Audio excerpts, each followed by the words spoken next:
अतिशय विदारक स्थिती आज उत्तर महाराष्ट्रामध्ये संपूर्ण निर्माण झालेली आहे। मराठवाड्यानंतर उत्तर महाराष्ट्राला अगदी 2च दिवसात या पावसाने मोठ्या प्रमाणात झोडपलं असून अगदी माझ्या पाठीमागे ही दारणा नदी ही जवळपास इथून दारणा नदीचं पात्र हे 300 फूट लांब आहे। आपण संतोष धात्रक हे शेतकरी या शेतकऱ्यांच्या या सोयाबीनच्या शेतामध्ये आहोत। मी कॅमेरा पर्सनला विनंती करेल हे शेत दाखवा। हातातोंडाशी आलेला हा घास आहे संपूर्ण हे सोयाबीन अगदी काढण्यास आलं होतं। मात्र दारणा नदीच्या ज्या पाणलोट क्षेत्रामध्ये असेल, गोदावरी नदीच्या पाणलोट क्षेत्रामध्ये तसेच सतत हा मुसळधार पाऊस या ठिकाणी बरसतोय। आपल्यासोबत हे शेतकरी काय सांगाल दादा, कशा पद्धतीचा हा संपूर्ण पाऊस आला आणि हे पीक या ठिकाणी वाहून गेलेले? अरे अर्थाने बघितलं तर आज बळीराजाचा कोप झालेला दिसत आहे। म्हणजे तुम्हाला सांगतो, माझं एक 4-5 एकर क्षेत्र पूर्ण काढणीसाठी आलेलं हे सोयाबीन होतं, परंतु आज हातातोंडाशी आलेला घास हा पूर्ण हिरावून घेतलेला आहे। मी सरकारला एक मनापासून आणि कळकळीची विनंती करतो की राजकारणाचा भाग सोडून खऱ्या अर्थाने शेतकऱ्याला मदत केली पाहिजे। आमच्या परिसरातील जवळजवळ हजारो हेक्टर क्षेत्र पाण्याखाली गेलेलं आहे।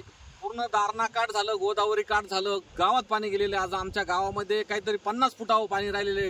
गोरगरिबांचे पूर्ण म्हणजे त्यांना राहायला जागा नाही राहिलेली, पूर्ण घरात पाणी, खायला काही राहिलेलं नाही। आणि खऱ्या अर्थाने या शासनाने या शेतकऱ्यांचे अश्रू पुसण्याचे काम करावं। राजकारण कुठल्याही प्रकारचं याच्यामध्ये येऊ देऊ नये। मी आदरणीय देवेंद्र फडणवीस साहेबांना विनंती करतो की त्यांनी यामध्ये विशेष करून लक्ष घालावे। विकास कामं होतच असतात, परंतु खऱ्या अर्थाने शेतकऱ्याचं हे वर्षाचं पीक उदरनिर्वाह त्यामध्ये चालत असतो। खऱ्या अर्थाने यामध्ये शासनाने पंचनामे व्यवस्थित करून आणि जी भरीव मदत शासनाने करावी अशी मी शासनाला मनापासून विनंती करतो। अजितदादा असतील, एकनाथ शिंदे साहेब असतील, यांनी पुढाकार घेऊन मायबाप जनतेचे अश्रू पुसण्याचं काम करावं आणि सढळ हाताने त्यांनी मदत करावी। खऱ्या अर्थाने बघा, माझं पीक काढण्यासाठी आलेलं होतं, पण आज त्याच्यातनं आपल्याला एक दाणाही घेता येणार नाही। आज माझं 3-4 एकर क्षेत्र पूर्ण पाण्याखाली गेलेले।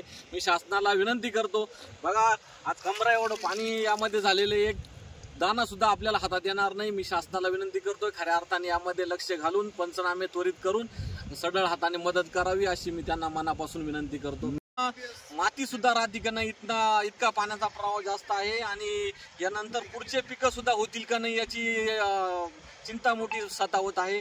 हे तर पीक गेलेलंच आहे, परंतु पुढचं पीक सुद्धा होईल का नाही अशी परिस्थिती झाली। पाण्याचा प्रवाह इतका तेज आहे का पूर्ण माती सगळं जमीन खरडून जाऊ राहिली।